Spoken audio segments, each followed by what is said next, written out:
It was one of those ordinary evenings that blur together in adult life, the kind where nothing dramatic is supposed to happen and the biggest decision you expect to make is whether to cook dinner or order takeout. Yet somehow it turned into a situation involving flashing patrol lights in my apartment complex parking lot, all because I chose to sit in my own car for a little while listening to the radio before going upstairs. I had just gotten home from work a little after 8:30 p.m., mentally exhausted in that slow, heavy way that builds up after hours of meetings, traffic, and constant notifications. And instead of immediately grabbing my bag and heading inside like I usually did, I turned off the engine but left the key in accessory mode so the radio would keep playing, leaned my seat back slightly, and allowed myself a few quiet minutes to decompress as the soft glow of the parking lot lights, reflected off windshields and the familiar voice of a late-night talk show host, filled the car with calm conversation. The apartment complex was peaceful at that hour,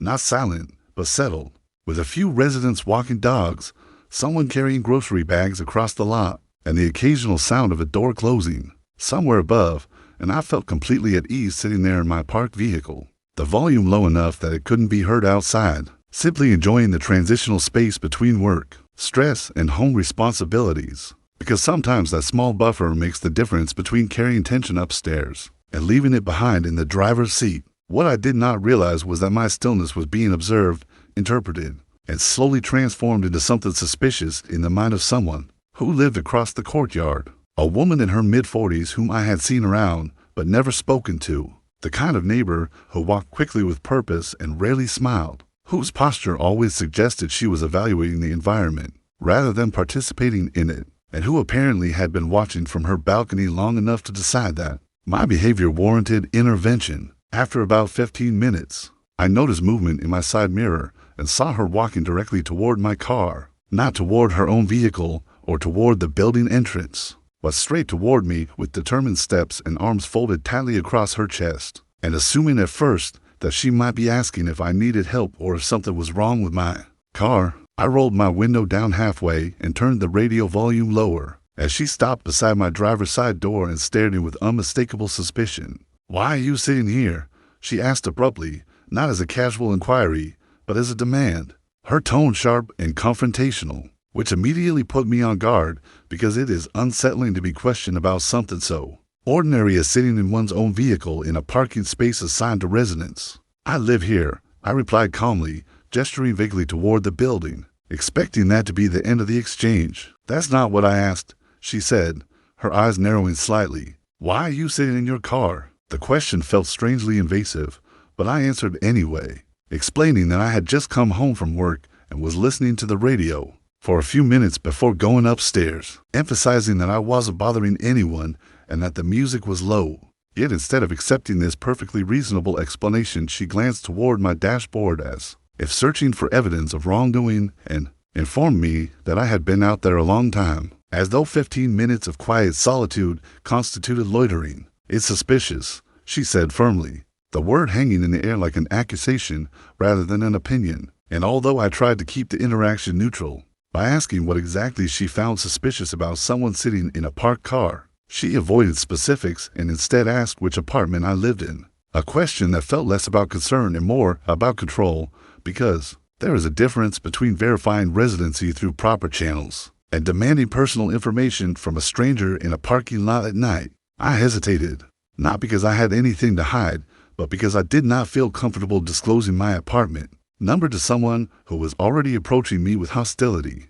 And when I calmly said that I did not feel obligated to share that information with her directly, her expression hardened in a way that suggested she had interpreted my boundary as confirmation of guilt rather than a reasonable act of privacy. "You know what?" she said, pulling out her phone with deliberate emphasis. "I'm calling the police." For a brief moment I assumed this was an exaggerated attempt to intimidate me into compliance. But when she stepped back and dialed 911, describing me loudly as a man sitting in a vehicle in a parking lot who refused to state which apartment he lived in and claiming it was suspicious behavior that made her feel unsafe, I felt the surreal shift from minor neighborhood tension to official involvement, the kind of escalation that feels disproportionate to the situation yet carries real consequences, simply because emergency services were now being summoned. I remained seated, hands visible on the steering wheel, radio completely off, determined not to make any movements that could be misinterpreted. And within 10 minutes, a patrol car entered the lot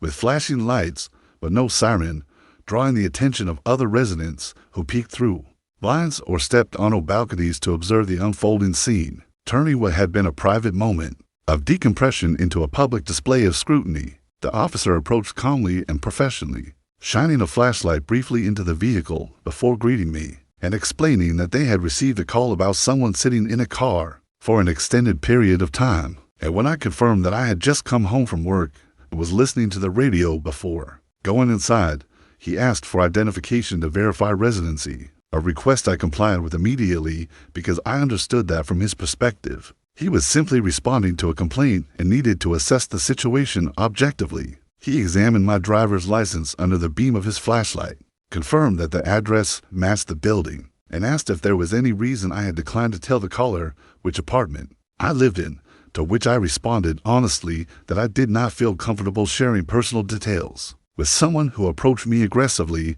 and that privacy does not equal guilt. And he gave a small nod that suggested he understood the distinction between lawful caution and suspicious conduct. After returning my ID and informing me that I was not doing anything illegal, he walked over to speak with the woman, explaining in measured tones that sitting in one's own parked vehicle is not a crime and that no law prohibits listening to the radio in a residential parking lot. And although I could not hear every word of their conversation, I did catch fragments indicating that emergency services are intended for actual threats rather than discomfort caused by ordinary behavior, and her posture shifted subtly from assertive to defensive as the reality of the situation became clear. When the officer returned to my window and told me I was free to go about my evening, suggesting gently that heading inside might prevent further misunderstandings, I thanked him and assured him I would, recognizing that while I had every right to remain in my car, prolonging the standoff would only fuel unnecessary tension. And as the patrol car exited the lot and the lights disappeared around the corner, the environment slowly returned to normal, leaving behind only the lingering awareness that something so simple had been reframed as a potential threat. As I stepped out of my vehicle and walked toward the building entrance, she called out that I could have avoided all of this by simply telling her which apartment I lived in, to which I responded calmly that I was not obligated to provide personal information on demand and that existing quietly in a shared space does not require justification. And though she did not reply, the exchange underscored the deeper issue at play, the assumption that personal discomfort grants authority over others. Inside my apartment, sitting on my couch in the silence I had originally sought in my car, I reflected on how easily ordinary solitude had been interpreted as suspicious intent. How quickly stillness had been labeled as danger simply because it did not conform to someone else's expectations, and how the presence of a person doing nothing at all can sometimes provoke more anxiety than actual disruptive behavior, not because of what is happening, but because of what is imagined. In the weeks that followed, I learned from another neighbor that similar calls had been made before about trivial matters, such as someone walking a dog late at night, or a visitor parking in a guest spot too long, which suggested that the pattern was less about genuine safety concerns and more about a need to regulate the environment through authority. And understanding that context helped me see the incident not as a personal attack, but as a reflection of a broader tendency to conflate unfamiliar behavior with criminal intent. I still occasionally sit in my car after work, though perhaps not as long as before, not because I feel guilty, but because I recognize that some people interpret quiet independence as a disruption to their sense of order. And while I cannot control how others perceive normal actions, I can control my response, choosing composure over confrontation and boundaries over appeasement, understanding that sometimes the most powerful statement is simply continuing to live peacefully, despite being misjudged.